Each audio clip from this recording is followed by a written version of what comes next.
Welcome back to the 464 podcast. I'm your host, Luke Schlem. This is my co-host, Colin Hawley. Today, we have a special guest, AJ Ramirez, front of house manager, the Boiling Crab, Rolling Heights. Welcome. Thank you very much. Thanks for having me. Nice to meet y'all. Yeah, nice to have you, AJ. So, AJ, just jump right out into it here. Sure. What is the boiling crab? I think that's going to be the first question we all have. Yeah, Tell us about the boiling crab a little bit. Sure. So it's a company that started way back in 2004, actually coming up on our 20th anniversary pretty soon, Congrats. which I think that we're all really excited about. Yeah. Some plans down the line with that. But anyway, just to kind of give a little more of like an origin story as to where this whole company began. You know, the co-founders, Yo Mama and Yo Daddy, are kind of like the nicknames that they had with friends and family coming up, and then kind of just became ingrained within the culture from there, within this kind of like our company as well. The gentleman that started the company, Mr. Sin, he essentially, was a crabber and fisherman down in like South Texas near the Gulf there. Wow. Yeah. And essentially what he would do is, it's just more of his passion than anything is to kind of do seafood boils, fish boils, crawfish and such like that, to where he adapted those styles of Southern Louisiana style cooking and then was able to adapt it to kind of like the Southern California, lifestyle, but also making sure that, pardon me, got a little distracted. But essentially kind of just bringing those styles over to Southern California, and it's that way anyone can enjoy any day of the week. Typically, like crawfish boil and stuff like that is more geared towards like, huge family events, birthday parties, Right. where you're going to gather a lot of people at once. But then we figured, they figured, I should say, what if we just were to have that year round any day of the week for anyone that ever wanted it? And that's kind of what made the boiling crab such an originator of bringing this kind of style of cooking, kind of pick and peel, get your hands messy kind of vibe to it over here in SoCal, and are kind of like the leaders within this kind of style of cooking and the restaurant industry in general.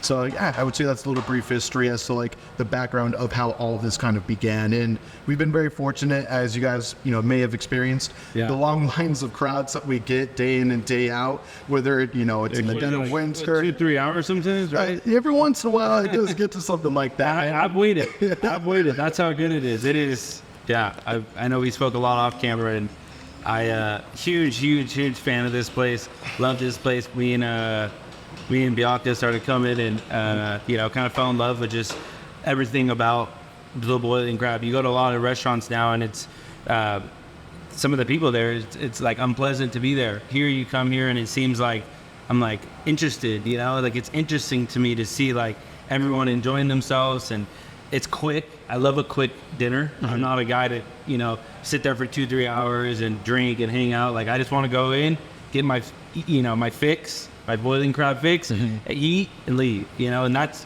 what this place is about. It's this place is the taste of the food. I was telling, you as well.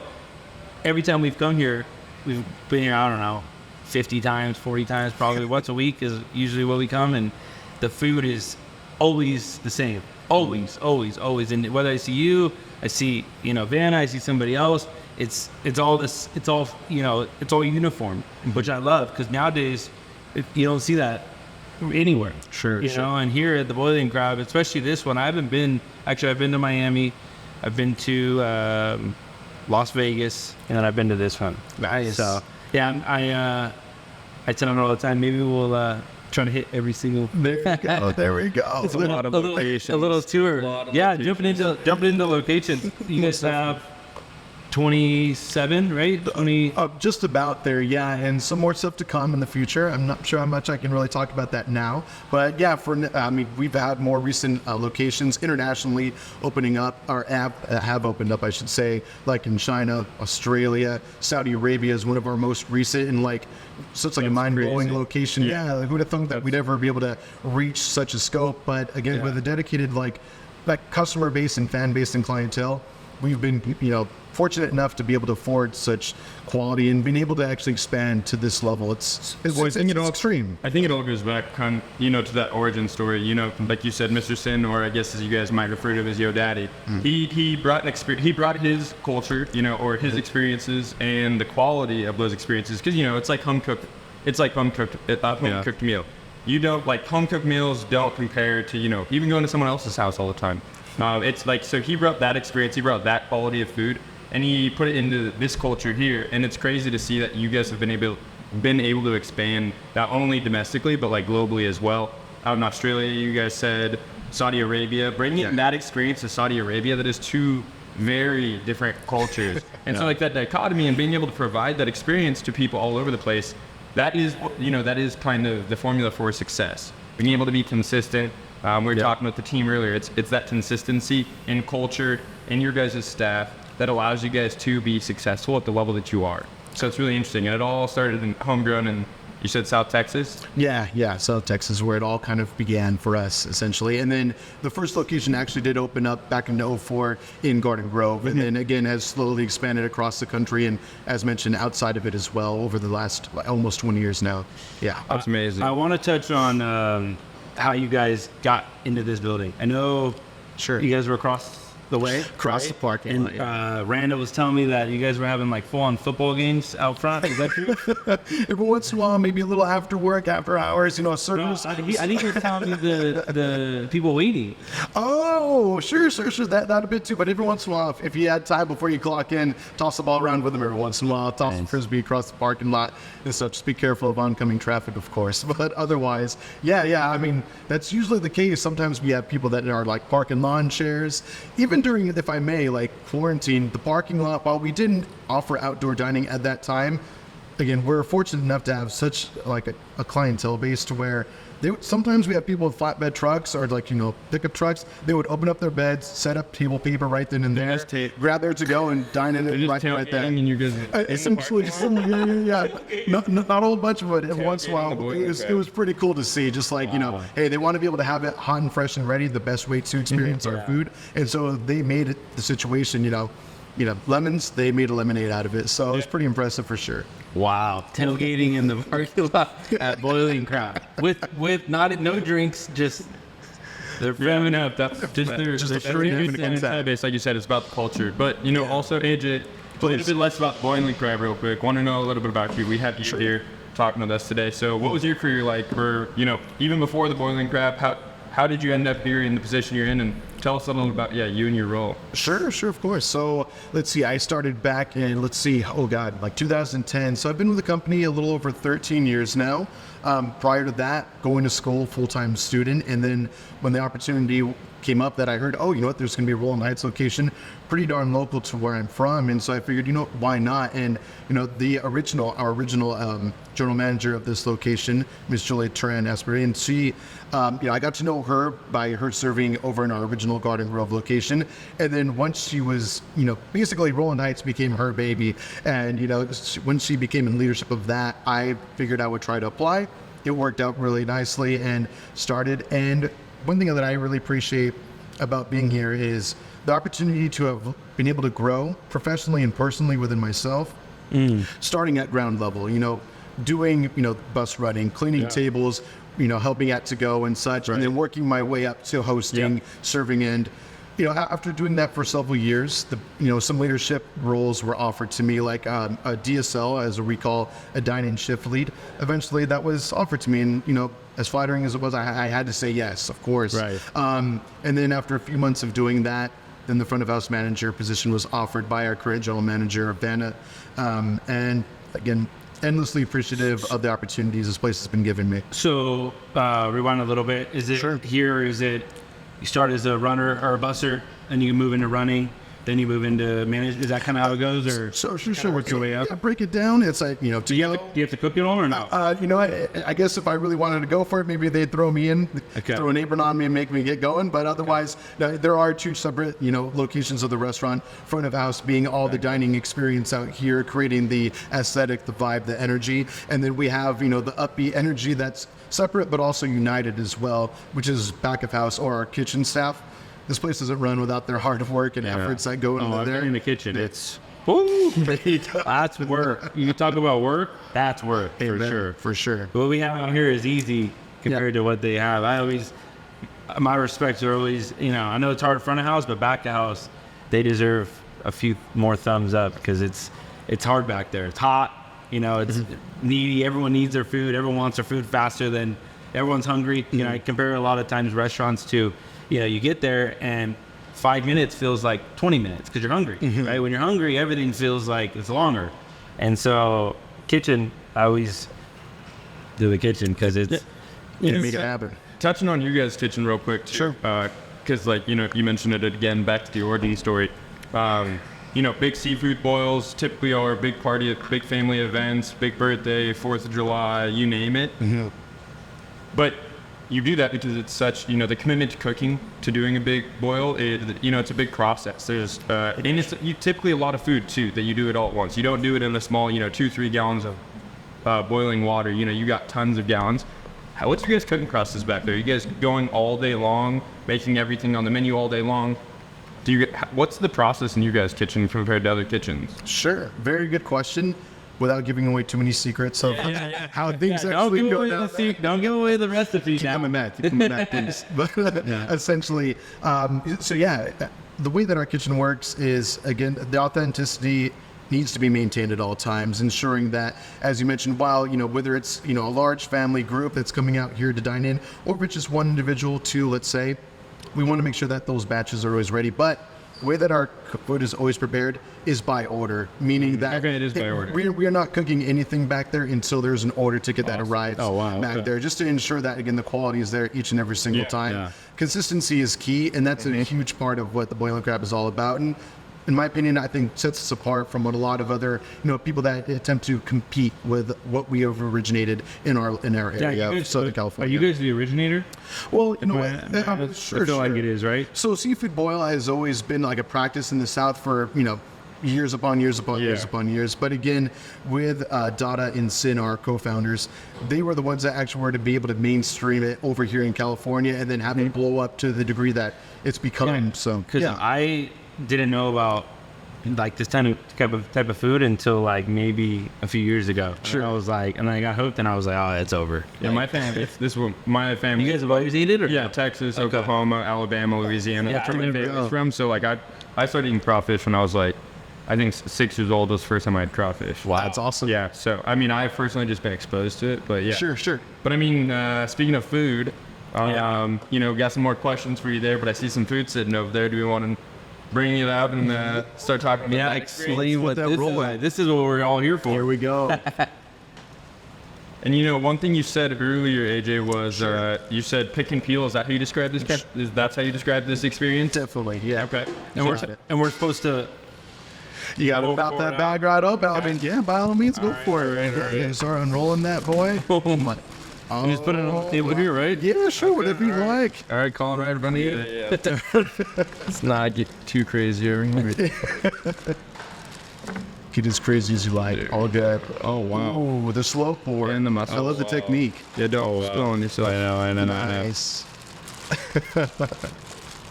Very nice. Okay, jump into this. Let's hear it. So just, again, for any audio listeners out there, what we got going on here is looks like about a pound of our crawfish right now with some clams. We also got some corn thrown in there as well. Some potatoes, of course. Randall, do you happen to know, is this the whole shebang that we have right here? These are. Oh, very nice.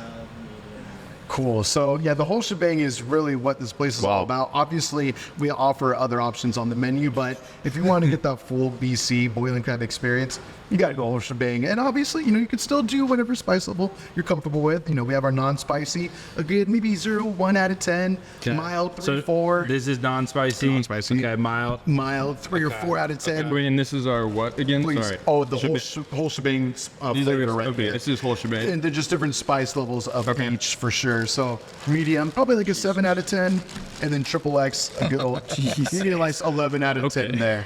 Oh, that's our snow crab legs right there. What a breakfast. What a breakfast. Are you really? I came hungry today. Yeah, me too. Good. All right, if we need more than I haven't eaten boiling crab for a week just for this day. my God. Very good. Yeah. I mean, by all means, stop it, guys. Show me how it's done. Yeah, show us how to sure. Even for a time or two. This is my favorite here. Oh, we need some salt. Is there salt and pepper here? Oh, some SPL, some salt, pepper, and lime. That would actually be great. Or lemon. No, it'd be cool. You got it. Some of that too. All right, I'm gonna start with the tea. You want to open those up? Those. You dip them in there, right? Oh, by all means, yeah. Let's do that. I'll help you out. Is that considered a juicy kip? Yeah, this is probably like a half portion, I would say. Okay. Oh, so Typically, they're always served in like 8 ounce pours. Okay. Hey, check this out.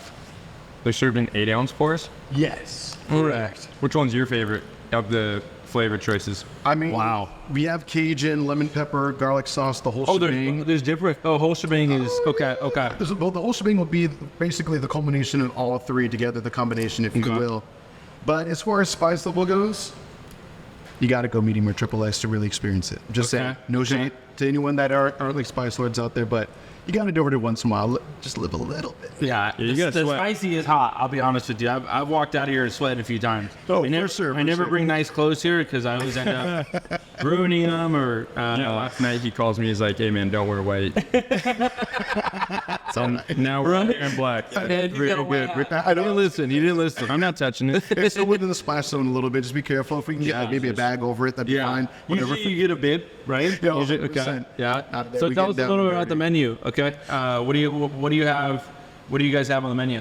Sure. I mean, so boiling crab, we got to have our crab, obviously. So, I mean, you have your live Dungeness crab that you can have. We have king crab legs, snow crab legs that we currently have on the table. Of course, blue crab, when we can get those puppies in, those are a quick, fast seller and always delicious. The meat just has a little extra sweetness to it that is kind of undeniable. Blue crab. No, for sure. As you can see on the table, like mentioned, we have our shrimp and crawfish. When yeah. crawfish are live and in season, again, just one of those things that it'll fly off the shelf pretty Right. much as soon as we get it, which, again, we're very fortunate for. I mean, you seem pretty well versed in Cajun-style cooking from your past and everything. Yeah, it's the flavor profile is just like unlike anything else. Appreciate like it. that's Oh yeah. That's the thing with like I think the Cajun Creole, anything cooked down there in the bayou, Yeah. like there's just nowhere else that I've been that you like.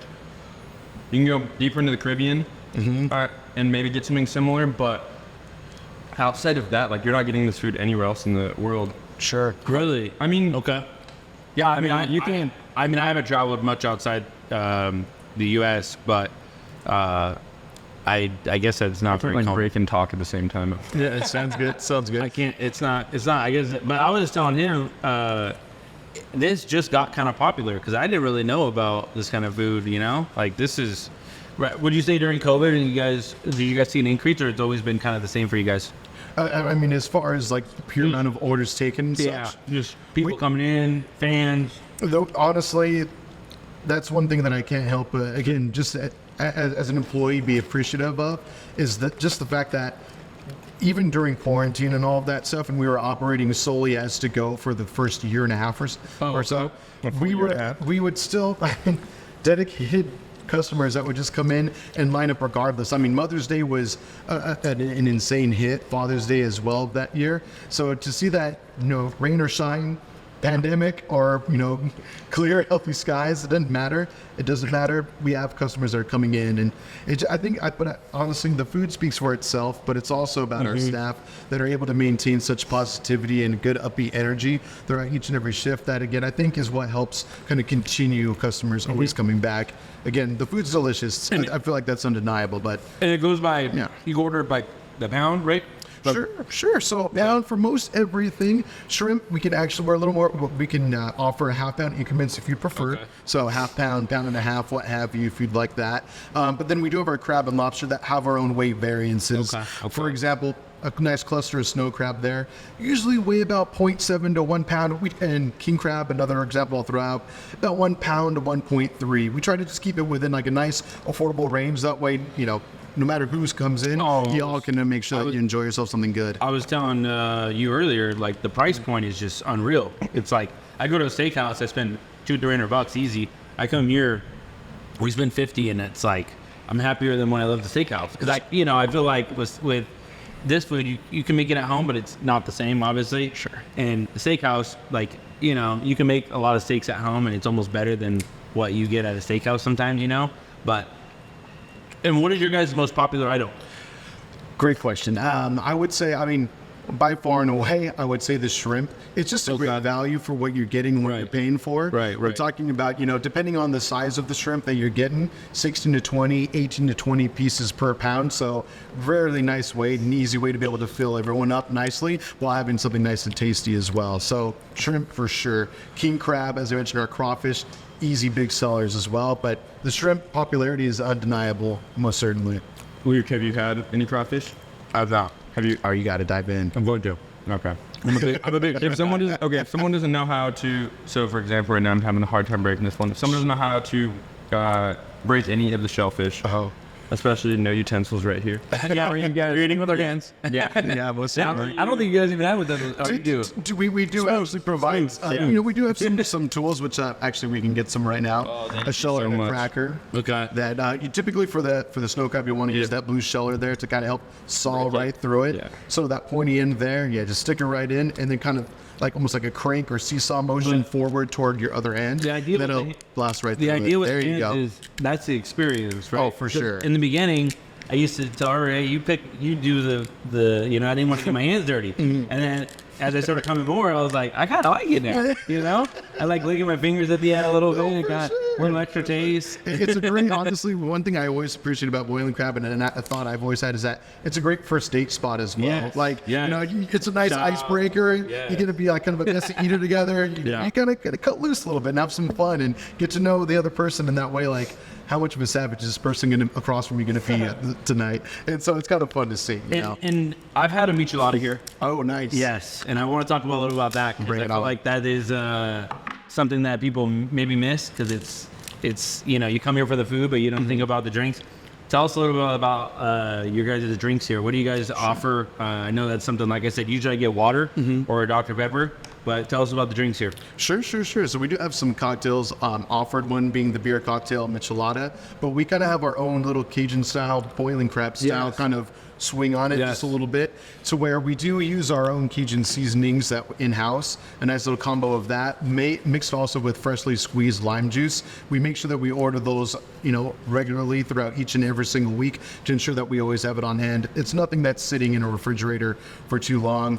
And then from there, we kind of just toss in some Tabasco and, we have some fun with it. I want to know a little bit about what's the most, what typical order and then what is the most someone's ordered. I know someone had like a whole table or 2 tables, right? Is that right? Have I heard that? Oh, for sure. I mean, so yeah, let's see. Let's try to break that down. First part of the question, typical order. I mean, it's not irregular to see customers that are ordering, 2 or 3 pounds for themselves at a time, cumulatively of food, whether it's, dashing in some crab, but also making sure that you add some clams and mussels with your shrimp, so on and so forth. Okay. But as for the largest orders I've experienced, so back in the day, you referenced our original location, which is just across the parking lot from us here, what we call RH1, Rolling Heights 1. So back in those olden days, we would sometimes print out second copies of receipts, like itemized receipts that customers would have. Because, Sundays, church crowds are coming over, they're bringing over their friends and their family, dining in, having a good time. But with that, you're talking about parties of 20, 30, 40, what have you. And with that, typically comes a pretty sizable amount of food. So I remember you could consider it almost like party streamer size, receipts that we could almost hang across the walls. And so anywhere from maybe 50, 60, 70 pounds? Well, I mean, yeah, if you're talking about 30 people, yeah. And I know the boiling crab is obviously, you could say the leader in this industry. How is the to-go experience? I know, I've never had it to go, but is it the same as me coming in, or how does that work? I appreciate you asking that. So that is something that we really do strive to do the best we can in ensuring that customers are getting the same experience at home that they would here, Right. as close as possible. So with that, obviously ordering whatever you want, whatever suits your fancy, but along with that, providing also, butcher paper if you want it. You got a family of 5 that needs some bibs or what have you. Maybe you're catering for a potluck or something back at home. Dude, please request however many papers you need, however many bibs you need. Obviously the salt, pepper, and lime and lemon, we also provide those as well, just to ensure that customers, again, can enjoy boiling crab at home their way as well. Experience. Yeah, exactly. Kind of just adds to the fun. Colin, what do you think? Phenomenal. Enjoy Yeah, it. it's kind of just taste everything Take it here on and there. It's so good. Like Luke said, the quality is just consistent across all the meats, all the vegetables.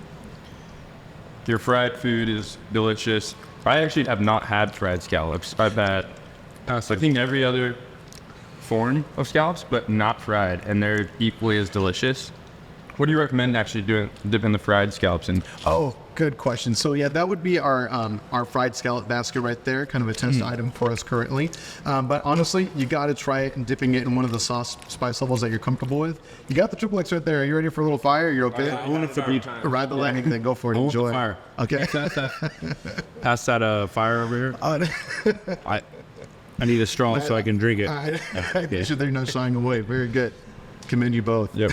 Here, let me just bring you back. But yeah, easily that's a good way to going about it. Whenever we, if there's lime available, you got to be able to dash a little bit on top of that. The lime, you have the opportunity. that's kind of like your signature. Just a little additive for sure, yeah, but it adds, like you're saying, a little bit something extra to what you're eating. What I usually recommend to customers is, whatever seafood they're enjoying that's sauced up like we have here, dunk it certainly in that sauce you have, but then certainly dip it in that salt, pepper, and lime as well, just to add a little more zing and zest to it for sure. You got to go with that. AJ, do you know what lime and lemon do to seafood? Because I feel like it's something that across the board, everyone knows, everyone does. It does something to the fish. What is it exactly? I wish I knew. All I know is that it just makes it more addictive, if anything, and you got to have it more and more. But yeah, again, it just kind of adds that extra essence to it that makes you have the other flavors. keep eating it. I know. Kind of just brings out more and more. No, it's just so delicious. I'm glad. What's your favorite? I mean, the snow crab is fantastic. The crawfish is good. The shrimp is great. Scallops were good. Mussels. The potatoes were good. Is everything served in this sauce? So it's Most of your items? totally up to the customer at that point. While we, of course, I mean, what's helped the company become so successful and set us apart and help us become leaders within like this style of cooking, outside of the South, is essentially, this shebang sauce that we have right here in front of you. So, but at the same time, it's totally up to customers on how they want it. If they prefer, let me just have my crab straight up, no sauce on it, we can provide that, of course, as well. It's totally up to the customer's choice. Some other options I might recommend, just to throw it out there. Yeah, that was going to be my next question. If you bring a family in, how are you setting them up? If they ask you, hey, give me the best experience you can, what does that look like from AJ? Sure. So, I mean, you got to have some stuff in the whole shebang. And, if you realize that someone does it, if maybe lemon pepper isn't quite their thing, we have garlic sauce for that. Or we have just straight up Cajun for that as well. But again, the whole shebang is undeniable. It's certainly what we're known for. Something that I might recommend that isn't exactly on the menu, but anyone is welcome to order it, of course, as well. We'll get a little secretive about it real quick. Is, secret items. So kind of like secret prep or something like that. But again, we have customers, some of our regulars that are a little more, well-versed in how we do things around here. Sometimes they'll go with the whole shebang, no Cajun. Very simple option and derivative of what we normally do, but also still great flavor as well. So let's say you have someone that's maybe a little more sensitive to spice. It's an easy way that we can still help accommodate and make them feel happy and comfortable being here, enjoying all the food that we provide. So essentially that would be our garlic sauce and our lemon pepper seasonings mixed together with liquid margarine without that like kind of red seasoning consistency to it. More of like a nice lemon pepper, buttery garlic kind of more flavor to it as well. Just again, adds a little more lemon zest to it with a lot nice sweetness from our garlic sauce without kind of like that strong kick that you might get from certain spice levels of Cajun. So that's an easy way to go. Another one I might recommend as well, similar but still unique in its own way, and also kind of versatile for those who enjoy spice but also just want to try something different, as well as people that might be a little more sensitive as well, would be also shebang, like no Cajun, no butter also, to where you kind of want to just more so enjoy the boil of the that the food's actually first boiled in with, and again still a little lemon pepper zest on it and still some garlic diced up throughout it, but again just nothing else really in there. And you said it's a little more of a lighter option, if you will. You said no shebang, no margarine, no Cajun. So yeah, no Cajun and no liquid margarine in there. Okay. It's a little more of a lighter alternative, if you will. Yeah, but still super flavorful, of course. This is those Michelin I was talking about. Oh, here we go. Oh yeah, these are unreal. Oh my! Damn. There's more With surprise. real beer. So I want to touch on one of the things that I was so fascinated about when I was, coming in here was just the culture of the staff, the management. Tell me a little bit about how you guys keep such a, awesome ship cruising. Like, I know it's impeccable. Like really, like I come from a restaurant background, and I know how hard it is to have a restaurant this size, this many people trying to get in here and eat. Tell us a little bit about how you guys carry culture and how you guys, what that means to you, and what that is like here at the Bowling Crab. Sure.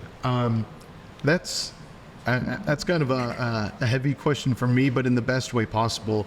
In that, I remember starting here again about 13 years back or so, and coming in no longer as a customer, but then as an employee. You know, as a customer, you're gonna kind of enjoy the aesthetic, enjoy the energy of the place, and you know, it's a really fun spot to go. You know, we strive to make sure that our service is always, you know, fast, fun, and friendly as much as possible, of course. And then once you get to see like behind the curtain stuff, that's where you really kind of get led into like, wow, like where this place started with our co-founders, kind of creating this culture.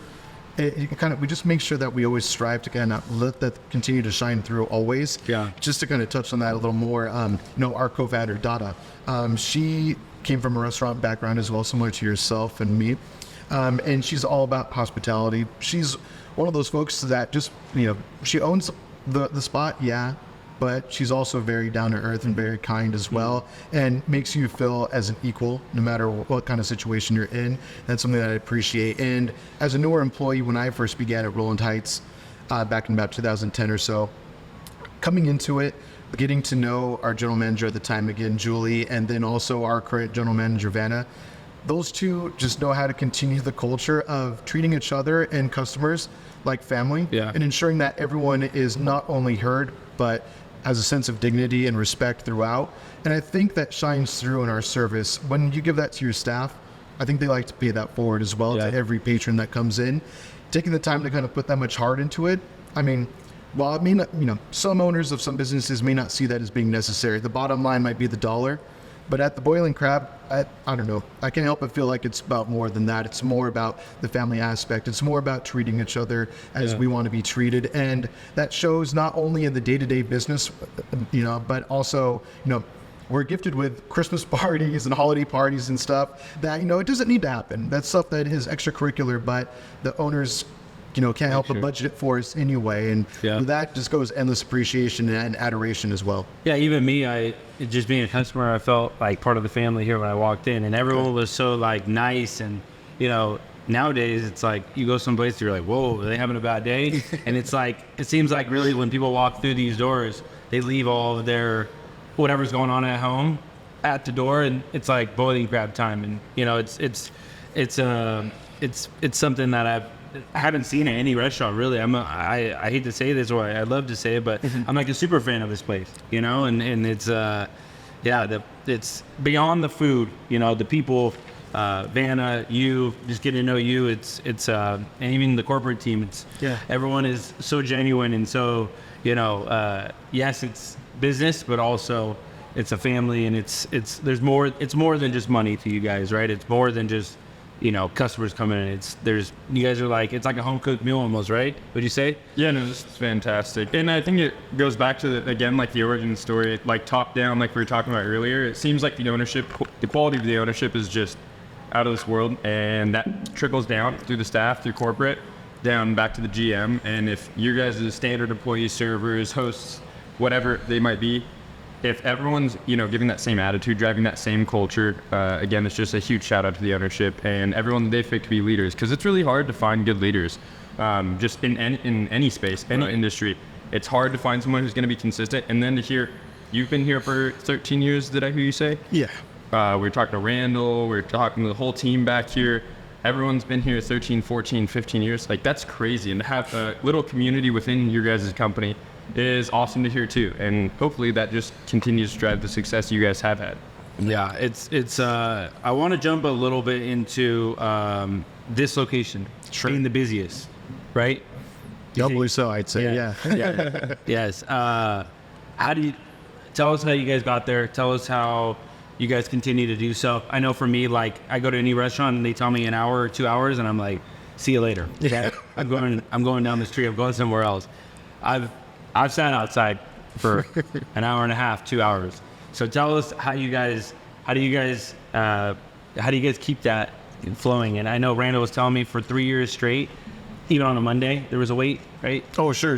Monday, Tuesday, don't matter. Oh, it's like, you get very I'm not here Monday. I get here Monday sometimes just to beat the traffic or beat the 5 o'clock dinner time, and there's still a line. I'm like, 3 o'clock, aren't you guys working? I'm the only one that has an open schedule. Don't you guys have a job? But it's like, they'll leave that's their day off, right? It's okay, let's go to the boiling craft. So tell us like how you guys keep that so organized, and I know you guys, there's a wait list, you can join that. So tell us how that works too. Sure. Let's break that down a little bit. So, I mean, as far as, our fortunate position of being so busy and one of the busiest locations within the company, we'll say, I think our location just is one thing. Being in Rowland Heights, we're pretty central to a lot of different communities and a lot of counties as well. So part of the beauty of that as well is the multicultural clientele that we get in here as well. Like, you get folks from all sorts of walks of life and everything. I mean, we have people coming out from, we're in Rowland Heights. We have people coming from, Victorville, Beaumont, way out of the way, but they're still coming out here, like you said, waiting and fighting through traffic just to try to enjoy some of our food on a regular basis if they happen to be regulars. Or, one of the fun stories that I love to hear is like, our friends or our family keep telling us about you guys. So we eventually had to make time to try. And that's some of the coolest stuff for us. And then, over time, those folks that just try it once or twice, you see them another time, you see them another time. The next thing you know, folks like yourself become regulars around here. And that's like where all of a sudden they kind of get, part ingrained into the culture and like the familial kind of energy we have here as well. So yeah, I'd say that maybe speaks to how busy we get and why so. That has to like the quality of how things are ran around here, and how consistent we try to be. That really comes down to I should say how thorough our training is. Okay. So the training is very... Oh, it's really, one of the number one priorities for sure. I mean, being in Rowland Heights, this is the first certified training store of the entire company. So whether you're a manager in San Diego, or you're a manager up in San Jose, let's say, or even somewhere closer by like South Coast location, they come here to train. And we kind of, they're learning from what we've been, taught all of these years, year after year. And I think something that also helps, I won't speak for myself, but I wanted to give due credit to the rest of my management team that I'm a part of. So as far as front of house wise, there's 5 of us, our general manager, Vanna, as I mentioned earlier, being one of them. And one thing that I really do appreciate about our team is the fact that all of us, like you kind of referenced earlier, started at ground level. We started with serving, with the to-go and so on and so forth, and got to have kind of that like hindsight of where we came from. Therefore, it allows us to have empathy for our staff as well, going to be able to better relate with what they're going through and kind of guide them as well. We have certified trainers here that are, the best in the business, best of our location, best of the company, I would say. But I think a big part of that is kind of being able to be there for them and hear them out. You mentioned it earlier, being able to leave outside work stuff out the door. When you're coming in, you got to be ready for work and all that. And that's very true. And we do encourage everyone, having a strong work ethic. But at the same time, whenever, our staff do need time to be heard and do need to, have us listen in and let us in on how they're doing, I think that helps us kind of instill good faith within them, because they know that, again, it's not bottom line dollar all the time. It's also about what can we do to make them be happy and comfortable at work each and every single day. And I think that not only produces, as mentioned earlier, great clientele base and our treatment of that, but just as well, trainer to trainee, that relationship gets stronger bonds as well, because now, hey, if we're able to give to them, they want to give back to the new kids that are coming in as well, to our new employees. And then you see that those new employees kind of trickle down to the ones that come after them. And it's just a beautiful cycle of everyone working together to do the best we can. Because again, we said it earlier, this place gets hella busy. It's crazy. But and the only way that this works out is by everyone working together as best we can to ensure that, again, we're happy and we're darn well making customers happy also. And if I may, another thing that kind of just helps this place run despite how busy we get, I mean, shout out to Eric Ramirez and especially Bernice Rocha and our back of house managers. They earn the respect of their employees, of their kitchen staff, their cooks, just by sheer hard work and being a great example of, deadlines, making sure that consistency is there, not just for them to preach it to their cooks, but also that they're practicing it on the regular as well, instilling good faith in knowing that, hey, you know what, anything I'm asking y'all to do, I'm exuding that myself as well, and I've come up exuding that same energy also. Yeah, because I think I met Vanna. She was touching tables, and it's like usually GMs, right? They're usually in the back, do the schedule, and it's like here we have, It's important. And that's how, and it just made us feel at home that like they cared about what how was your experience? Everything was great. And it's like we have there's nothing bad to say. Like it's so good, Actions speak louder than words, right? And so if your GM's walking out, touching tables and interacting with the guests, you can expect that all your servers are going to be touching tables on time. All of your runners are going to be around as well. And again, I think it just reiterates that same, principle of top down. If the people at the top are doing it right, the people at the bottom are going to be following by example. So you have to lead by example. Agreed, for sure. But it is interesting. One thing because I worked a few different restaurant jobs, trained, so on and so forth. You guys don't have if you guys open a new location, you guys don't have a team that goes there, works there, gets all the new hired people established. You guys actually have the leadership that's going to be hired at that location come here and train first, right? Very good question. And correct. Yeah, both. It depends on the situation. We do have NSO programs or new store openings to where if we have somewhere like San Marcos, that's a newer location. We have some folks that came from here to meet out there to then train the staff. So to make sure that they're hands-on and they're learning from again certified trainers that have gone through the process of ensuring that quality is always there. Again, not only in how the food's prepared, but also how customers are treated and overall just customer service experience. So that's essentially one of the most important parts is ensuring that we send our best to be able to teach the best as well. Wow. Well, this has been fantastic, but I want to make sure that everyone who's able to listen knows where they can go to get boiling crab. Yeah, how can they and I know, and I know there's a ton to list off. If you could give us, a few different locations. Sure. Maybe in Southern California to begin with, where people can try out boiling crab. Sure. So, you have us over in Rowland Heights. You have San Diego as well. If you want to go a little more northbound, quite a bit maybe, there's San Jose. But we also have some newer prospects coming along, like Brea, California, Torrance, California. Oh, wow. So all in the works, and some international spots we have as well, like Australia, Saudi Arabia, China. Those are spots that we have currently now, but maybe, our piece may be expanding in those areas in the future as well. I'm trying to get one in the Inland Empire. Oh, sure. Please, I'm sure we'll agree with that. Save me like 30 minutes on the freeway. Let us know. Reach out. The boiling crab is like I gotta plan it in my day because it's against traffic. I gotta go at a certain time, come back. If you could just put one right there, there's nothing good in that area. We miss you here, but understandable for sure. What we gotta do to get something done. But I'm in Orange County. What's closest to me? South Coast. You can do that. There we go. No, not okay. the one. I thought there was. No. Yeah, South Coast is right there. That's really accessible to Huntington right Beach. next to South Coast Plaza and all that. So if you're in the area, we'll see. Roll through for sure. But of course, honestly, if you like you're mentioning, if you want other stores opening up, within your general location, reach out to us on social media. We were fortunate in the time that we came up.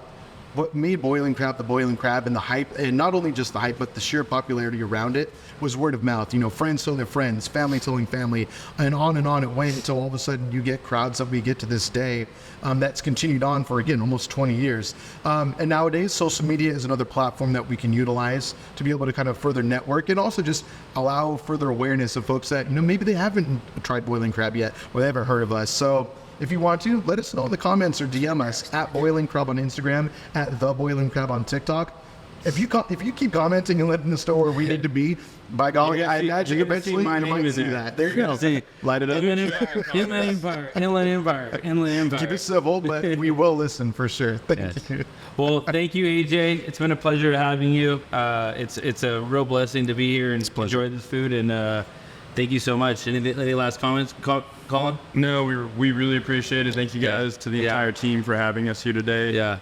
One last cheers. Yeah. Really appreciate it. There it is. Yeah, you got a bottle. There it is. Cheers. Other than that, that wraps up this episode. It's been great. Thank you.